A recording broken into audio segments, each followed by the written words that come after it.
बिस्मिल्लाहिर्रहमानिर्रहीम। रब्बिश रह ली सदरी व यस्सिर ली अमरी वहलुल उक़दतम मिन लिसानी व यफ़क़हू क़ौली। ऐ मेरे रब, इसका तर्जुमा, ऐ मेरे रब, मेरा सीना मेरे लिए खोल दे और मेरे काम को मुझ पर आसान कर दे और मेरी ज़ुबान की गिरा भी खोल दे ताकि लोग मेरी अच्छी तरह बात समझ सकें। ये दुआ मैं अक्सर क्लास शुरू होने से पहले पढ़ता हूँ। देखिए, दुआ में कोई ना कोई अल्लाह की तरफ से हमारे लिए अच्छी चीज़ होती है। अगर हम ये पढ़ते हैं तो उसका हमारी ज़िंदगी पे फ़ायदा ही होता है, नुकसान नहीं होता। जब ये दुआ पढ़ते हैं तो आपके दिल से, आपकी सीने से, आपकी ज़ुबान से आपकी जो सारी गिर हैं वो खुल जाती हैं और फिर लोग आपकी बात को अच्छे तरीके से समझ जाते हैं। तो ये दुआ पढ़ा करें, आपके लिए बहुत सारी चीज़ें आसान हो जाएंगी। तो आज का टॉपिक क्या है? चैप्टर 3 है इंटीग्रेशन, जिसका आज हम एक्सरसाइज 3.7 का ये बहुत इंपॉर्टेंट क्वेश्चन है, इसको डिस्कस करने जा रहा हूँ। ये लॉन्ग में और शॉर्ट। क्वेश्चन नंबर 21 है और बिस्मिल्लाहिर्रहमानिर्रहीम। एक्सरसाइज 3.8 का solve the differential equations. Differential equation आपके सामने जो क्वेश्चन में लिखी हुई है, d s over d t plus 2st is equal to 0।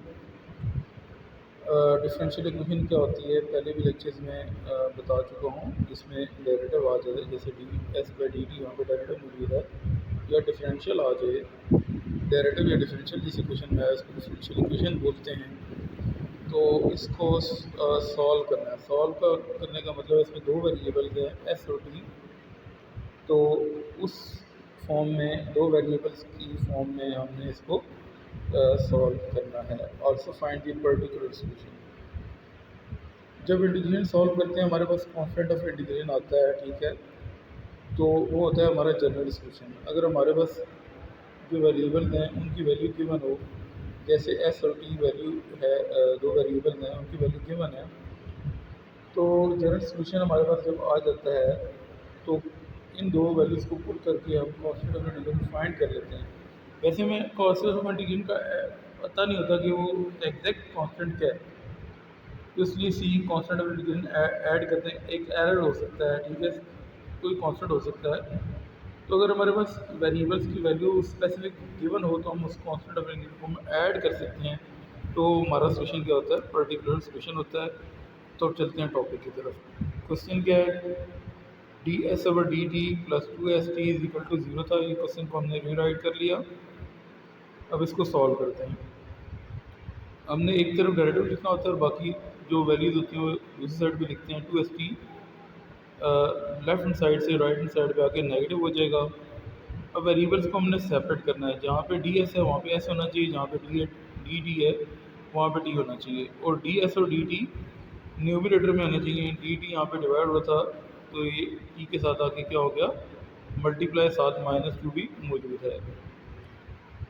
अच्छा, आप कह रहे हैं कि एस किधर गया? एस यहाँ पे मल्टीप्लाई हो रहा था, ठीक है, इस साइड पे आके क्या हो गया, डिवाइड हो गया। एस यहाँ पे डिवाइड हो गया है क्योंकि राइट साइड पे वो मल्टीप्लाई हो रहा था, डी टी यहाँ पे क्या हो रहा था, डिवाइड हो रहा था। दूसरी साइड पे आके वो मल्टीप्लाई हो चुका है। वेरिएबल सेपरेट हो गए, जहाँ पे टी था वहाँ पे डी टी आ गया, जहाँ पे डी एस था वहाँ पे एस आ गया। इंटीग्रेशन का सिंबल लगाते हैं, दोनों तरफ इंटीग्रेट करते हैं। ये डिफरेंशियल इक्वेशन थी, उसका हमने सोल्यूशन निकालना था, दोनों तरफ डेरिवेटिव ले लिया। अगर किसी फंक्शन का ऊपर डेरिवेटिव आ जाता है, ठीक है, फंक्शन एफ ऑफ एक्स है, डी बाई डी एक्स का मतलब डेरिवेटिव है। अगर किसी फंक्शन का ऊपर डेरिवेटिव आ जाए तो जो फंक्शन नीचे होगा उसके साथ नेचुरल लॉग लगा लेते हैं प्लस कॉन्स्टेंट ऑफ इंटीग्रेशन, ये हमारे पास फार्मूला होता है। तो एस का derivative with respect to x 1 होता है, ठीक है, 1 हम लिखे या ना लिखें, एस का derivative with respect to x 1 होता है। तो ऊपर एस का डेरिवेटिव मौजूद है तो नीचे वाला फंक्शन एस है, उसके साथ हमने नेचुरल लॉग लगा लिया। इज इक्वल टू -2 आ गया। टी का derivative T square over integral, T का इंटीग्रल टी स्क्वायर ओवर 2 होता है, टी का इंटीग्रल टी स्क्वायर ओवर 2 होता है, ठीक है। अब कांस्टेंट ऑफ इंटीग्रेशन हमने ऐड करना है। अब यहाँ पे एक रूल होता है कि किसी वेरिएबल के साथ अगर नेचुरल लॉग आ जाए जैसे एस के साथ नेचुरल लॉग आया तो सी के साथ भी हमने नेचुरल लॉग लगाना होता है। एस के साथ क्योंकि नेचुरल लॉग आया, किसी वेरिएबल के साथ नेचुरल लॉग आ जाए तो सी के साथ भी नेचुरल लॉग लगाते हैं, डिफरेंशियल इक्वेशन का रूल है। वैसे वैसे हम कांस्टेंट ऑफ सिर्फ सी ऐड करते हैं। नेचुरल लॉग ऑफ सी यहाँ पे प्लस हो रहा था, इधर आके माइनस हो गया। Natural log of S already वहीं पे था, ये 2 और 2 कैंसिल हो जाएगा, माइनस टी स्केल बच जाएगा। फर्दर इसको सॉल्व कर लेते हैं। Log of M over N का फॉर्मूला यहाँ पे इस्तेमाल होगा। Log of M minus log of N का फॉर्मूला होता है log of M over N. ये एम है और ये एन है। फार्मूले के मुताबिक log of M over N हमने अप्लाई कर दिया। Log of S minus log of C बन गया log of S over C is equal to minus T scale.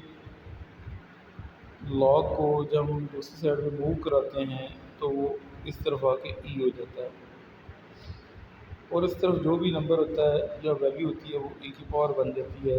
Natural log इधर है, ई बन गया, यहाँ पे माइनस टी स्केल था वो इसकी पावर बन गई, और लेफ़्ट साइड पे एस ओवर सी बच गया।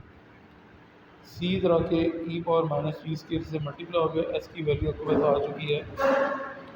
ये आ गया जनरल सोल्यूशन। अब इसका हमने पर्टिकुलर सोल्यूशन फाइंड करना है। तो एस और टी की वैल्यू क्वेश्चन में दी हुई थी। एस की वैल्यू 4 ही थी और टी की वैल्यू क्या थी, 0 थी। अब इसको हम पुट करते हैं यहाँ पे। क्वेश्चन क्या था उसको क्वेश्चन को देख लें ज़रा।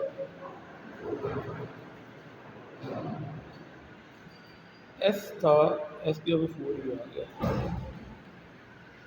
Is equal to C. ई आपके पास एज इट इज़ आ गया और ई की वैल्यू 0 है तो माइनस टी का माइनस को एज इट इज़ आया। टी की पे 0 लिखेंगे तो टी का स्केयर क्या बन जाएगा, 0 का स्केयर बन जाएगा। 0 का स्केयर 0 होता है और साथ माइनस मल्टीप्लाई हो जाए तो माइनस 0, 0 का कोई साइन नहीं होता तो 0 ही लिखेंगे। और ई एज इट इज़ आ गया इज इक्वल टू सी भी एज इट इज़ आ गया, और ई पावर 0 1 होता है, लिखें या ना लिखें 1 इंटू सी होता है तो सी की वैल्यू 4 ही आपके पास आ चुकी है। सी की वैल्यू 4 ही आ गई। इसको इक्वेशन नंबर 1 में पुट कर देते हैं। इक्वेशन नंबर 1 आपके सामने S is equal to C E power T square था, ये आपके सामने मैंने वही लिखी है value, S equal to C E power minus T square. C की वैल्यू आपके पास क्या आई थी, 4 ही, तो सी की जगह पे आपने 4 ही लिख देना है तो आपका सोल्यूशन बन जाएगा s is equal to 4 e into e power minus T square. अगर दो वैल्यूज मल्टीप्लाई हो रही हों, ठीक है, तो ये सेम हो, पावर ऐड हो जाती हैं, ये इसका माइनस रहता है। ई पावर कुछ भी ना लिखी तो 1 होती है, बेस ई की मल्टीप्लाई हो रही है तो ई, तो ई पावर 1 माइनस टी स्केयर और 4 मल्टीप्लाई होता है। ये कॉन्स्टेंट की वैल्यू आपने पुट कर दी तो ये पर्टिकुलर इक्वेशन आपके पास आ चुका है। बाकी कोविड की ऐसी क्लासेस नहीं हो सकी हैं बहुत जगह पे, अगर आप इसको फॉरवर्ड कर देंगे लोगों का भला हो जाएगा, और कल पेपर में अगर आ गया तो अल्लाह रोज़े क़यामत इसका अजर आपको अता फरमाएंगे। अगर वीडियो पसंद आई तो लाइक और सब्सक्राइब कर दें, और शेयर करना तो इसमें कोई बुरी बात नहीं है, और शेयर करने से अल्लाह आपको अजर अता फरमाएंगे, तो शेयर कर दीजिएगा। जज़ाकल्लाह।